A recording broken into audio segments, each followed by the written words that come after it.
Secretary of State John Kerry spoke to reporters today about the ongoing crisis in Syria. When it came to addressing reports of chemical weapons being used near Damascus, Kerry left no room for questioning on where the administration stands on the evidence. The indiscriminate slaughter of civilians, the killing of women and children and innocent bystanders by chemical weapons is a moral obscenity. By any standard, it is inexcusable, and despite the excuses and equivocations that some have manufactured, it is undeniable. Last night, after speaking with foreign ministers from around the world about the gravity of this situation, I went back and I watched the videos that anybody can watch in the social media, and I watched them one more gut-wrenching time. It is really hard to express in words the human suffering that they lay out before us. As a father, I can't get the image out of my head of a man who held up his dead child, wailing while chaos swirled around him. The images of entire families dead in their beds without a drop of blood or even a visible wound. Bodies contorting in spasms. Human suffering that we can never ignore or forget.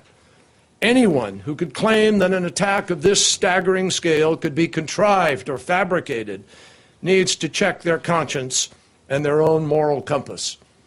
What is before us today is real, and it is compelling.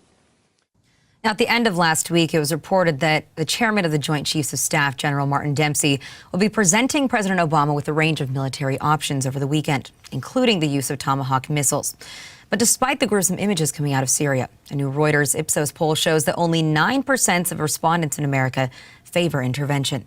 Now, Kerry did attempt to make the moral case today, saying that President Obama believes that there must be accountability for those who use the world's most heinous weapons against the world's most vulnerable people. So what comes next? Well, joining us now via Skype is Majid Rafizadeh, the president of the International American Council on the Middle East. So, Majid, thank you for being here. And I'm going to go to you first before I go to Jason on this.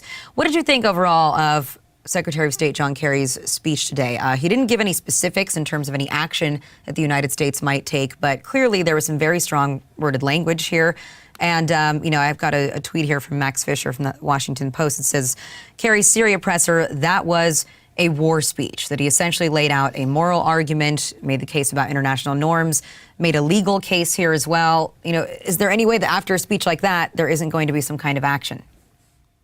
Well, I think you're absolutely correct. I think when you mentioned that there is really, they haven't really specifically mentioned any kind of specific action that they're going to take. I think you're right. I think John Kerry, he used more powerful language,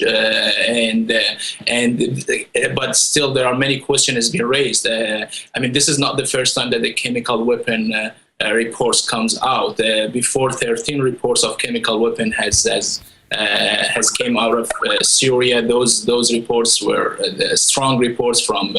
They had strong evidence from UK, from France, from Israeli intelligence, and even from some journalists who were able to go inside the country. So the question is that why now? Why the Obama administration now is using more powerful language? And the second question is whether really that powerful language is going to lead into taking any serious action. But again, they're saying that they're going to wait few days in order for President Obama to come out, and he will lay out the operations or the response that they will give to the Assad regime. Jason, how do you see this? Because a lot of people were asking too why it is that it was John Kerry and not President Obama that was giving this speech today and that was actually speaking to reporters. And of course a lot of questions as to whether or not President Obama would be willing to try to take some kind of unilateral action. I guess if we look at some of his past actions as president, that wouldn't be all that shocking. Do you think that he would go for it? Maybe even flout getting congressional approval and, not to mention, of course, international approval at the UN level? Okay, well, that's a lot of questions. Sorry. No, it's all right. I think the easy answer on why John Kerry and why not President Obama, it's because John Kerry, as Secretary of State, when he speaks with a forcefulness, but it's not necessarily a forcefulness that commits us to anything in particular. If it was Obama out there making those arguments publicly, then we would be kind of at 1 minute to midnight as far as what we're going to do. Right now, we're still at the stage where they're mulling what option we're going to take in Syria. It seems to me pretty clear that at this juncture, we're going to be stepping up and taking some sort of action.